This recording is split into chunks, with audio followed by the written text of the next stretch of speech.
Welcome to the show. Today we are talking about 10 must-have games for the Sega Saturn.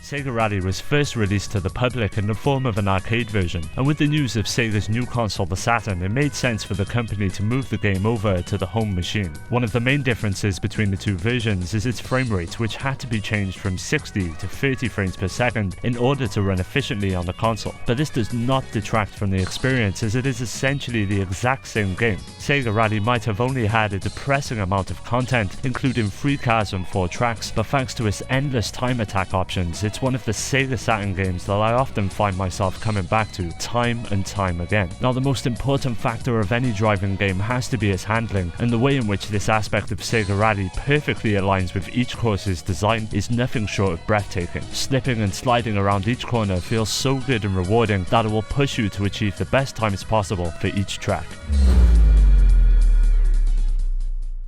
Panzer Dragoon 2 is an on-rail shooter and takes place before the events of the first game released in 1992. You take control of Jean-Luc and are tasked with taking down a ship known as the Shellkoof with the help of your dragon Laggy. There are 3 types of attack. Jean-Luc himself has the ability to use a gun, whilst Laggy offers a laser attack to tear up enemies. But what really kicks things off is the berserk attack. The screen fills with lasers emanating from Laggy, which automatically attacks all enemies on the screen for a short amount of time. Unlike contemporaries such as Star Fox, Panzer Dragoon 2 allows the camera to be panned all around the dragon mount, and therefore fire at enemies coming from all directions. After receiving feedback from the first title in the series, Sonic Team focused on making the game more accessible and more story intensive, but a lot more was added to the formula, such as having the ability to take alternative routes when traversing each stage, as well as your dragon now being able to evolve based on your performance. The game is widely remembered for its wild set pieces and insane boss fights. Developed by Treasure and coined as a fighting RPG by the team, Guardian Heroes is a 2D side-scrolling beat-em-up that sees you choosing from 4 characters that all possess specific abilities and strengths tailored to different styles of play. No other system at the time could do 2D like the Saturn, and the game exemplifying this the most was Guardian Heroes. The visuals are truly spectacular and still hold up to this day. Unlike Final Fight, which had a variable plane of movement, Heroes only had 3 planes, where movement was restricted to left and right, with players needing to alternate between them. It ensured the fighting engine was precise, well-defined, and unlike anything else. The game allows you to change the storyline in subtle ways through your actions, such as being able to choose from a number of branching paths which lead to different endings. The RPG aspect of the game sees you earning experience points during each stage, and between stages you have the ability to customize each character's strength, vitality, mentality, ability, and luck. This aspect, combined with the alternative paths, resulted in a ton of replayability and opens the game up to a lot of experimentation upon each playthrough. Truly a classic for the system, and one that you should check out. While the Saturn did not lack decent 3D fighters, none of them could hold a candle to Virtua Fighter 2. Whilst it wasn't the most accessible game to grace the console, Virtua Fighter 2's perfectly weighted controls, fluid animation, and sheer depth really set the game aside, and the stunning, high-resolution visuals only helped sweeten the deal. It used Sega's hardware to run the game at 60 frames per second, with no slowdown, as well as introducing the use of texture-mapped 3D characters. It really helped make the game feel alive, and at the time was a sight to behold. Offering 10 very distinct and realistic fighting styles, each character brought something new to the table and offered a huge amount of variety for a fighting game at the time. Whilst the AI was competent enough, Virtua Fighter 2 was always best enjoyed with a friend of roughly comparable skill, where learning a character and devising tactics accordingly to beat them became the order of the day. And the best thing about Virtua Fighter 2 is still plays like a dream.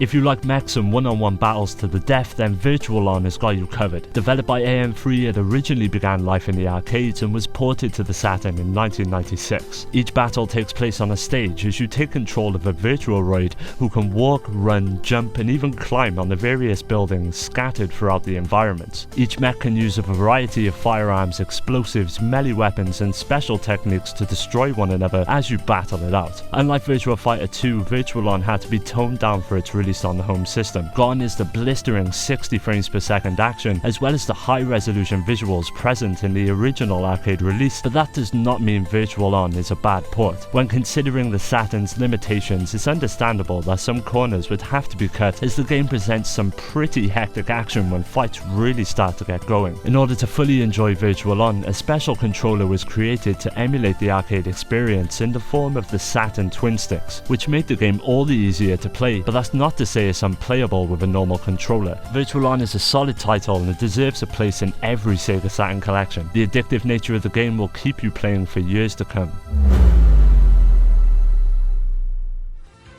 Capcom was one of the Saturn's strongest supporters, and as a result there are a host of great beat-em-ups available on the system. While the likes of X-Men vs Street Fighter, Street Fighter Alpha 2 and Marvel vs Street Fighter are all worthy of a mention, it's the Japanese-only Street Fighter 03 that really kicked it home. Capcom included all the arcade's extra gameplay modes and a console-exclusive world tour to ensure that arcade veterans had plenty to sink their teeth into. Taking the character roster up to 33, the game was huge and took advantage of the Saturn's RAM cartridge in order to reduce its load times and include more frames, which results in a near arcade perfect port. As with most Street Fighter games, the gameplay remained similar to previous entries in the series, but was mixed up with a new mechanic that allowed you to take control of how your super combo bar functions. Thanks to the various options this presented, it was now possible to work out different strategies according to which style you chose. This game now goes for a hefty price, but it is totally worth it, as it is by far the best Street Fighter game on the system. An action game released in 1998 and brought to us by Sonic Team, Burning Rangers is a game all about rescuing civilians and extinguishing fires. Okay, at first I'll admit it doesn't sound too exciting and sounds more like a fucking Fireman Sam simulator, but this is Sega at its best. Innovative and quirky, pretty much sums up Sega's attitude in the 32-bit era. You take control of a Burning Ranger and are presented with a futuristic society in which fire has become the only danger. There are 4 levels in the game that include a variety of missions, but most involve transporting stranded civilians out of burning buildings, which is achieved by collecting energy crystals that you receive after extinguishing each fire. The crystals work a lot like the rings in Sonic games. You need to possess at least one in order to survive taking a hit from an enemy or getting caught in a fire. As a Burning Ranger, you have quite a few tools at your disposal, including a jetpack that can be used to perform maneuvers such as backflips and rolls, as well as having the ability to swim and dive underwater as you traverse the game's different stages. But what set Burning Rangers apart has to be its voice navigation system. In games like this, you would mostly expect an on-screen map to work out your position, but instead you must rely on directions given to you from the mission controller in the form of several voice cues. Although the visuals look a bit dated, in my opinion the game is still a joy to play and one you should definitely own. Developed by Sonic Team and produced by Yuji Naka, Knights is an action game that follows the story of Claris and Elliot. With the help of our character Knights, they embark on a journey to save the realm from the grasp of an evil ruler known as Wiseman. The gameplay basically involves flying around a pseudo 3D world and passing through rings. There are 7 levels in total and each imposes a time limit upon the player. Only once you've accumulated enough points are you allowed to proceed to the next stage. The game was received positively amongst critics at the time and was praised for its surreal atmosphere, impressive graphics and gameplay. Each stage is challenging enough, but to reach that euphoric state you need to master the art of infinite looping, passing through rings quick enough to maintain the timer and effectively loop the level several times while generating insane scores. Knights was released alongside a completely new controller for the system known as the Saturn 3D controller. It featured an analog stick and triggers specifically designed for the game and would go on to influence the design of unfortunately Sega's last console, the Dreamcast. Knights is incredible. It doesn't click for everyone, but it is definitely worth a go.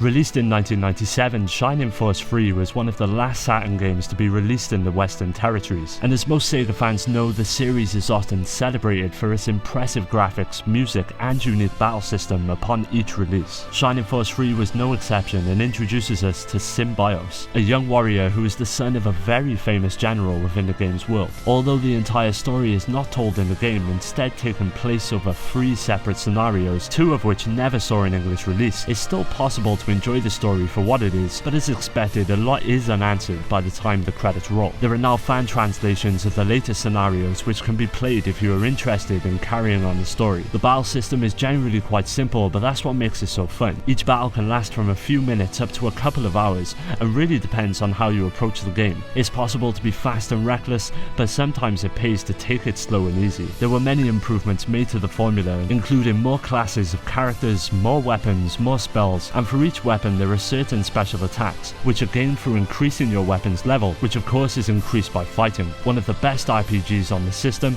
and truly a must-have for fans of the genre.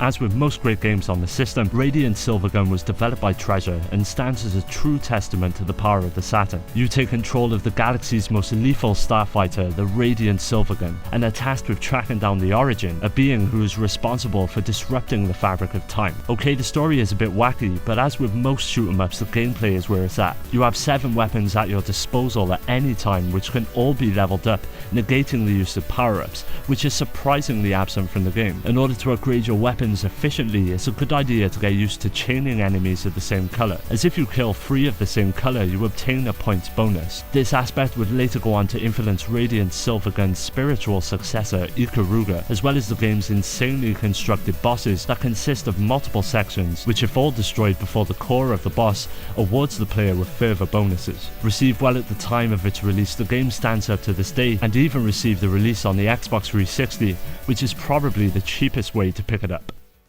Well, that was it guys. As always, thanks for checking this video out. If there are any games that you'd like to add to the list, please pop them down in that comment box below, and I will see you next time.